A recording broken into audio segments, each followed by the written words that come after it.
Paano malalaman kung may spiritual wife o spirit husband?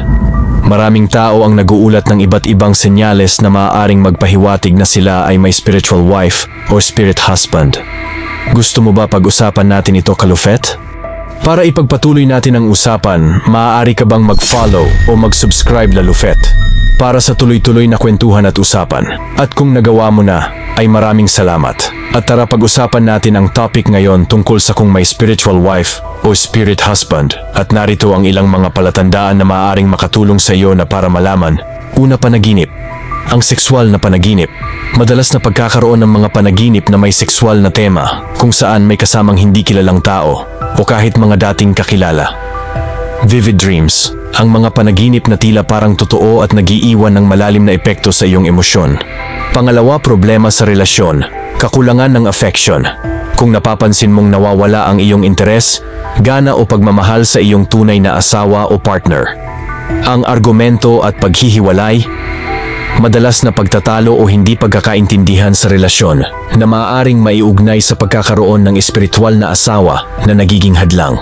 Pangatlo, pisikal na sensasyon. Wet dreams. Pagkakaroon ng wet dreams o nilabasan na tila hindi mo maipaliwanag. Sakit o sensasyon. Pakiramdam na parang may nangyari sa iyong katawan habang natutulog, tulad ng pananakit o pagkakaroon ng kakaibang sensasyon at para kang ginagalaw. At ang pang-apat, emosyonal na epekto. Pagkakaroon ng addiction.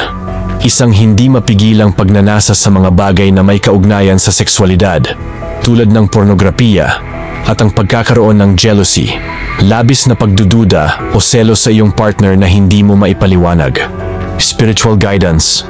Kung sa tingin mo ay nakakaranas ka ng mga senyales na ito, maaaring makatulong ang pakikipag-usap sa isang espiritual na leader o profesional na may kaalaman sa deliverance ministry.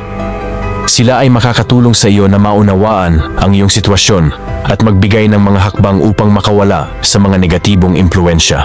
At kung nakakaranas ka ng ilan sa mga senyales na ito, mahalagang suriin ang iyong sitwasyon ng mabuti. Ang pagkakaroon ng spiritual wife or spirit husband ay maaaring maging sanhi ng mga emotional at relational na problema, kaya't ang paghingi ng tulong mula sa mga eksperto ay isang magandang hakbang, Kalufet. At kung nagustuhan mo ang ating topic natin ngayon, maaring bang i-like at i-share para marami pa tayong pag-uusapan.